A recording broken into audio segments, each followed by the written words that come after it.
রোজিনা রহমান লিখেছেন, আমার 11টি সূরা মুখস্থ, আমি এইগুলো দিয়ে নামাজ পড়লে হবে কিনা, নাকি আরও সূরা লাগবে?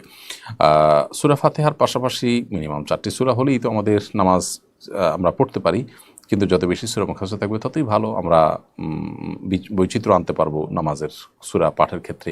এক এক নামাজে এক এক রাকাতে এক একটা আমরা সূরা পাঠ করতে পারবো। এই জন্য 11টা সূরা আলহামদুলিল্লাহ যথেষ্ট। তবে আপনি এই সূরাগুলোকে বিশুদ্ধ করার পাশাপাশি সূরার মুখস্থের পরিমাণ আরও বাড়ানোর চেষ্টা করবেন। আমাদের সম্পদ এক জায়গায় দাঁড়িয়ে থাকে না, আমরা চেষ্টা করি সম্পদ পরিমাণ বাড়াতে।